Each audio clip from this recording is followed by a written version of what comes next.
Hello and welcome to Unit 1, Section 2, Episode 5 of Fisher's Class Notes. Today we're going to focus on the Tuscarora War and a little bit more of the colonization of what would become North and South Carolina. Your vocabulary: mercantilism, colony, immunity, Carey's Rebellion, the Tuscarora War, and we'll talk a little bit about a treaty. The three things I want you to understand by the end of this episode is: one, Europeans believed that they had the moral obligation, not just a right, but an obligation to take land in the name of Christ and spread Christianity, that was something they had to do. Number two, Europeans wanted the land not really just to make the colony bigger and to be a bigger nation or empire, but because more land meant more resources that they could sell or turn into products. And number three, American Indians were weakened by the many diseases that were coming over with the Europeans and lost as many as 90%, as much as 90% of their population. Okay, so remember, spread Christianity. That was one of the number one things, not just take land and not just find gold, but spread Christianity. Europeans believed that they had a right to conquer or take land from people who were not Christian. Because they weren't Christian, they were being punished by God. We were going to take their land, so the Europeans were going to take their land and make them Christian. And they, of course, believed that their culture was better or superior. This is, of course, a Eurocentric belief. Two, Europeans kept coming, and every time they came, boatload after boatload, they brought more diseases, and the further west towards the Appalachian Mountains that they conquered and colonized, the more diseases that they spread and affecting more and more tribes.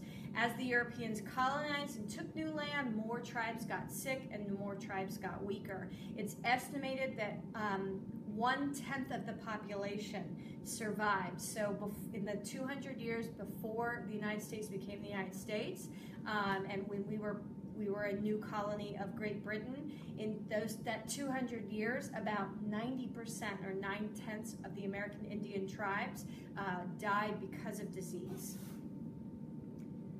So France and England were mostly focused on making money. And how did they make money? By taking land. Not just because they were bigger. It wasn't about being a bigger empire. It was about having more resources.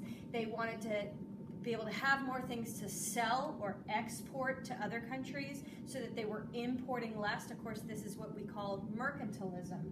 The idea that you're going to sell more than you buy, so you're richer, and wealth equals power. They wanted the land for raw goods like sugar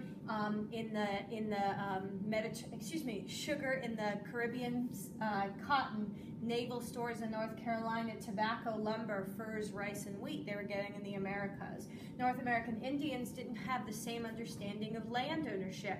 You used land, it was land that you might have had tribal rights to, but it wasn't yours exclusively. You didn't build a fence around it like Europeans did.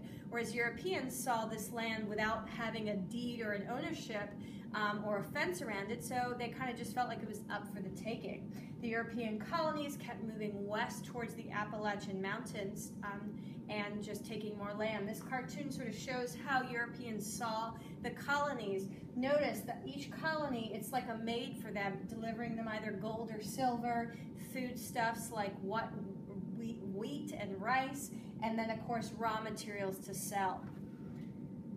So, the Tuscarora, like many of the other tribes in North Carolina, treated the Europeans way better than the Europeans treated them. Here's a famous quote from a guy we'll hear about, John Lawson. We're going to actually read this speech, well, this part of the book in class. But he said about the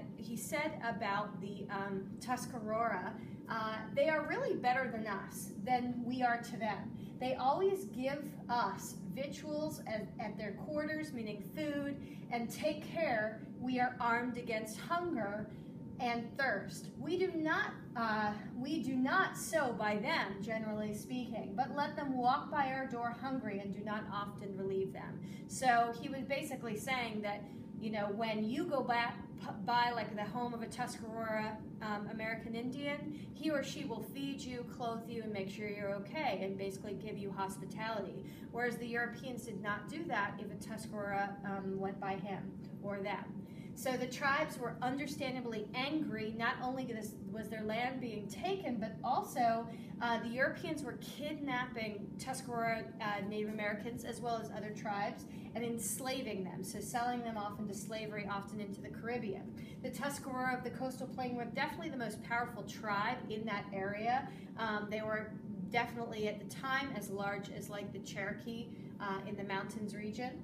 And they were really angry about this constant land taking and also the enslaving of their people and other people. So they formed a federation with other tribes in the area.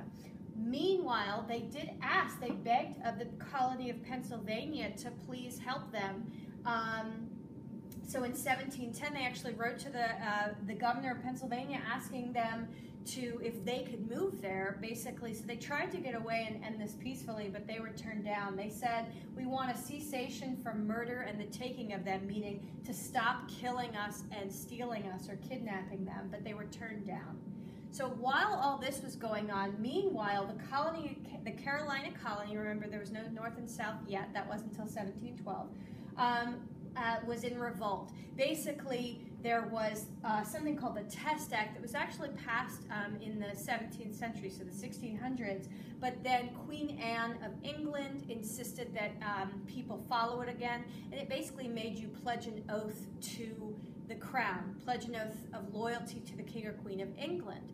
Well, pledging an oath is actually against the Quaker religion. They don't believe in oaths. And so it was taking away the religious freedom of Quakers. And so a rebellion led by the former Governor Carey against the new governor that was sent, Governor Hyde, they set a revolt because they basically said they weren't gonna listen to Hyde. And so a bunch of the Quakers in the area fought against him.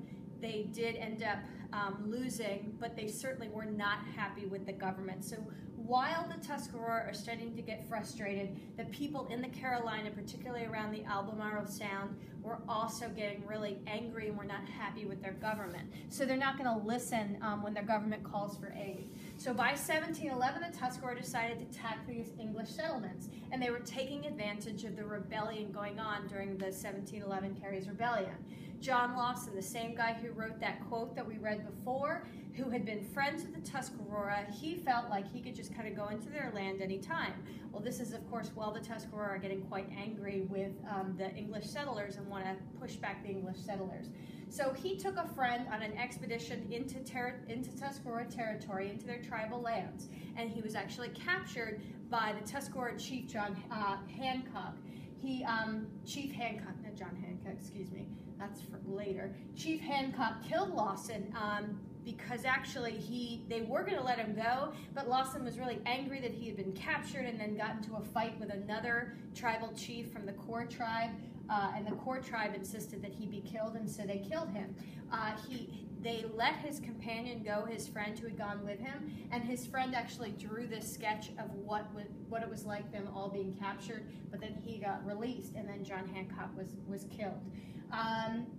Several days later is when Chief Hancock of the Tuscarora organized the 5 tribes to attack the English settlements, focused mostly at Bath, but some of the other settlements around the Pamlico and Albemarle Sound. Between about 160 and 180 colonists were killed. 80 of them were young kids, and they kidnapped and enslaved about between 20 and 60, much like they had been. The Governor Hyde, called a militia, which is an untrained or a citizen army, so it's not like a formal army. They don't have like uniforms and stuff. So he called on the citizen army, but remember, the citizens are angry at him. They had just had Carey's Rebellion.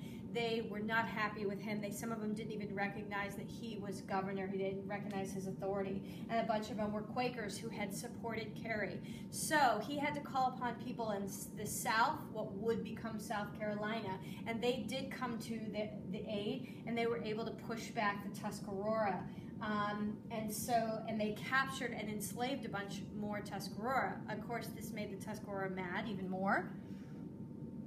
So the Tuscarora attack again in 1712, but were defeated by the militia. The South Carolina not only had their own militia that came north, but also between 500 and 1,000 warriors from tribes that were enemies of the Tuscarora, helped the English attack the Tuscarora. Many of the Tuscarora were killed. Those who were not ended up migrating or moving north to New York. So they went all the way from here. They moved eventually, they escaped through Virginia and then moved north and joined some other Iroquois-speaking nations. And what had been called the Five Nations of the Iroquois Confederation became the Six Nations. And so you had all these tribes, and then the Tuscarora joined them and, basically immigrated from North Carolina up into New York, and they became like the six-tribe confederation around Lake Ontario. A peace treaty was signed in 1715 with the core tribe and some of the other groups that had been fighting alongside the Tuscarora, and they basically were assigned land. They were given an Indian reservation near Lake Madamusket, and the English therefore controlled the tidewater and the coastal plain. Okay, thanks for watching.